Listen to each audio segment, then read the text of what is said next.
Hola, ¿cómo están? Por fin volví con la segunda temporada de historias de terror. Disculpen ustedes el retraso. ¿Retraso? Te aventaste como 3 años en hacer otro video, eso es abandono no retraso. ¿Y a ti quién te llamo cabrón soplapollas? Bueno, como les decía, pero entre la escuela y el trabajo... ¿La escuela? Si casi no vas, te haces la pinta cada rato y al trabajo llamas enfermo bien seguido y cuando por fin vas llegas tarde. Ya cállate metiche de mierda, decía. Yo ya no me daba mucho el tiempo, pero por fin me organicé mejor y ya puedo trabajar en mis vídeos. Para empezar esta temporada les traigo un video mix, por así decirlo, ya que son varias historias que no tienen relación una con la otra, y después les dejo una que, aunque está muy larga... Y además de todo vas a alburear, cabrón. No te estoy albureando, inútil de mierda. Continuamos. La tuve que dividir en partes, y como YouTube no me da más que 15 minutos, pues son unas cuantas, pero les va a gustar. Bueno, los dejo viendo este video, mientras voy a partirle el hocico a este cabrón, que no deja de interrumpir. Uy. ¡Qué miedo! Ya estoy temblando, ¿cómo no aguantas nada? Empecemos. El trailero fantasma. Hace mucho tiempo, sobre la carretera de La Rumorosa, un trailero manejaba a toda velocidad rumbo a Mexicali, pues su esposa estaba a punto de dar a luz y quería llegar rápido a su casa, ya que llevaba dinero para lo que se ofreciera, mas cuando iba a tomar una peligrosa curva, perdió el control y se estrelló contra unas rocas. El chofer se bajó del tráiler todo aturdido, se miró el cuerpo y se alegró al darse cuenta que no le había pasado nada. Entonces esperó a que pasara a alguien para que le ayudara o lo llevara a la ciudad, pero durante mucho tiempo nadie cruzó aquellos cerros. El hombre se quedó dormido y cuando despertó se sorprendió al ver todo oscuro. No entendía qué pasaba, así que decidió caminar. Caminó y caminó, avanzó una buena distancia, sabía que la salida de La Rumorosa estaba cerca y sin embargo, cuando se dio cuenta se encontró en el mismo lugar del accidente. A los 3 días hallaron el camión pero no al conductor. De él no se supo nada. Hasta que en una ocasión, años más tarde, un muchacho que manejaba un tráiler se detuvo porque un hombre le hizo señas. Amigo, me llamo Francisco Vázquez y necesito con urgencia que mi mujer reciba un dinero porque va a tener un niño. Yo no puedo ir, mi tráiler se descompuso y no lo puedo dejar aquí. Sí, señor, con gusto se lo llevaré, contestó el muchacho, solo dígame dónde vive su señora. El hombre le entregó un papel en el que anotó la dirección y el nombre de su esposa. Al despedirse, el joven sintió que un escalofrío le recorría la espalda, pues al darle la mano, el señor estaba tan frío como un muerto. El muchacho no le dio importancia, subió a su tráiler y se encaminó a la ciudad de Mexicali. Al día siguiente, fue a buscar a la señora pero no la encontró. Alguien le dijo que ya no vivía ahí, que hacía tiempo se había cambiado. Sin darse por vencido, preguntó en varios lugares hasta que, por las señas del papel, una anciana le indicó dónde vivía. Al llegar dio unos golpes en la puerta y esperó a que le abrieran. Dígame, joven, le preguntó la señora. Perdone, ¿aquí vive la esposa del señor Francisco Vázquez? Soy yo, contestó ella, ¿qué se le ofrece? Ayer en la carretera, su esposo me pidió que le trajera este dinero, porque se le descompuso el tráiler. No puede ser. Lo interrumpió la señora tapándose la boca. Mi marido murió hace 5 años. Al muchacho le temblaron las piernas, le dejó el dinero a la señora, que se puso a llorar, y se fue para su casa todo asustado. Cuando llegó, apenas había cerrado la puerta cuando descubrió frente a él al trailero de la carretera y brincó espantado. Sentía que una fuerza extraña lo invadía. Gracias, amigo, le dijo el muerto con voz cavernosa, mientras desaparecía. El joven podía escuchar los latidos de su corazón y tardó un buen rato en recuperarse de la impresión. Tiempo después, al platicar con unos amigos, se enteró de que el trailero ya se les había aparecido a otros hombres, mismos que no habían cumplido el encargo del muerto, por eso se les fue secando el cuerpo hasta quedar como esqueletos. Bueno, primero les hablaré sobre este panteón. El Panteón de Belén es un cementerio antiguo localizado en la ciudad de Guadalajara, México. Dicho cementerio fue anteriormente una huerta del Hospital Civil, pero fue convertido en panteón en 1848.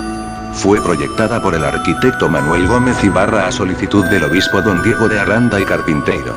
Su funcionamiento duró poco menos de 50 años, pues fue cerrado el 1 de noviembre de 1896. La decisión fue tomada por el Consejo Superior de Salubridad de esa época.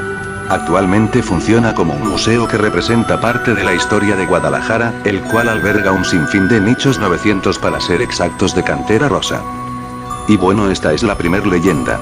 El árbol del vampiro cuenta una de las leyendas del Panteón de Belén, que hubo un vampiro que se alimentaba de la sangre de los tapatíos. Todo empezó cuando encontraban pequeños animales en la ciudad sin una gota de sangre. Después encontraron niños muertos y lo peor, sin sangre. Pánico reinaba en las calles al caer la noche. La gente no salía al oscurecer y se quedaban en sus casas rezando por sus vidas. Hubo unas personas que estaban cansadas de esta situación y se armaron de valor para acabar con la amenaza nocturna. Después de seguir la pista del vampiro, lo emboscaron. La misma noche le pusieron una estaca de madera en el corazón que la causó la muerte. Al día siguiente la comunidad lo sepultó y pusieron lápidas grandes sobre el cuerpo, con la esperanza de que no surgiera otra vez por la noche. Después de muchos meses las lápidas fueron quebrantadas. Y un árbol salió de la tumba del vampiro. Ese árbol todavía existe en el panteón y se cree que nació de la estaca que fue clavada en el corazón del vampiro. Cuando la gente cortaba pequeños pedazos del árbol, este sangraba. La sangre provenía de las víctimas del vampiro. Durante la noche se dice que puedes ver las caras de las víctimas reflejadas en el árbol. Este árbol parece que está encantado y una de las leyendas del panteón de Belén más popular. La gente dice que deben tener vivo el árbol porque cuando el árbol muera el vampiro regresará. Bueno, ahora la segunda, que es muy buena y se llama El niño que tenía miedo a la oscuridad. Ignacio tenía un extraño problema desde que nació. Su fobia era el miedo a la oscuridad y a los lugares cerrados. Era tan grande su miedo que sus papás tenían que dejar la luz prendida y abiertas las ventanas durante la noche para que pudiera dormir. Desafortunadamente, después de cumplir un año, Ignacio murió. Su cadáver fue sepultado en el panteón de Belén. Al otro día los encargados del panteón se sorprendieron que la tumba estaba abierta y colocaron la lápida en su lugar. Este hecho sucedió por 10 días seguidos. Los papás comentaron a los vigilantes del cementerio la fobia que tenía su hijo. Al parecer todavía tenía miedo aún después de la muerte. Por lo tanto, decidieron poner en alto la tumba del niño para que no estuviera debajo de la tierra. Cuando fui a visitar el cementerio vi la tumba con muchos juguetes para que el niño juegue por la noche y no haga travesuras. Las momias de Guanajuato. Época colonial. Guanajuato es una ciudad con muchos atractivos para el viajero, por su fisonomía que es única, por su historia que es maravillosa, por su abolengo cultural que la coloca en un sitio de privilegio en el país y más allá de sus fronteras, por sus manifestaciones artísticas a través de su teatro universitario, su orquesta sinfónica y su estudiantina. Sí, así es en efecto, pero las cosas raras siempre serán motivo de singular atracción.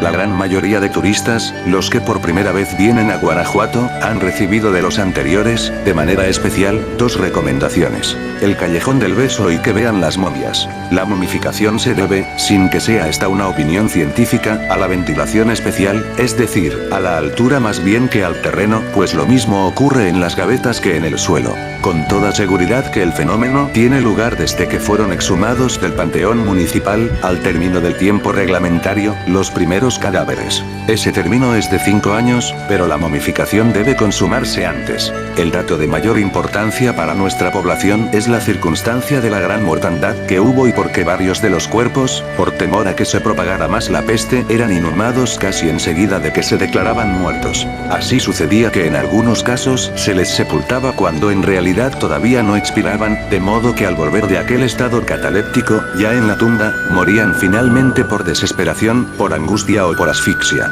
De ahí esa mueca de dolor que hay en algunas momias. Esto fue cuando la peste del cólera morbus que registró en nuestra población allá por 1833. Aún no existía el panteón actual, 1861, que es donde se verificó la momificación. Tal era la cantidad de muertos, que fue necesario abrir panteones complementarios en las de la Compañía San Francisco, San Diego, Santa Belén, San Roque, San Sebastián. Esta es una de las más antiguas. A partir de 1861, fecha en que se inauguró el Panteón Municipal, siendo gobernador del estado del general Francisco Pacheco, datan las primeras momificaciones. El primer cadáver momificado que se exhibió correspondió al doctor francés Remigio Leroy, en 1965, que aún existe. Desde hace muchos años las momias se exhiben al público en una cripta que se halla justamente debajo del lugar donde se registra este hecho curioso. En una galería que hay al fondo se ofrece el macabro espectáculo, formando las momias una doble fila como 15 metros de fondo y acertadamente detrás de una vidriera. Por todo lo anteriormente expuesto en forma tan llana, el público debe desechar, por inciertas, todas esas leyendas baratas que cuenta la gente. El calendario. Es Navidad. Un hombre va casa por casa intentando vender calendarios. No todos le compran, pero todos son amables con él por las fechas en las que estamos. Pero llama a una casa y la mujer que le abre la puerta es antipática, le habla mal y encima le cierra la puerta en las narices. Esa misma noche, al volver del trabajo, ella llega a casa y descubre que han colado por la puerta el calendario que ella no ha querido comprar por la mañana. Lo ojea y descubre que hay una fecha en rojo envuelta en un círculo rojo. Y no es una fecha cualquiera, es la fecha del cumpleaños de su marido. Pero mirando mejor se da cuenta que el círculo rojo no está hecho con rotulador ni tinta, sino de sangre. Atemorizada, ella grita y busca a su marido por toda la casa, aunque sin éxito. Sube al piso de arriba para ver si está dándose una ducha y al entrar en el baño descubre a su marido tendido en el suelo en un charco de sangre con un corte en el cuello. La muñeca de porcelana.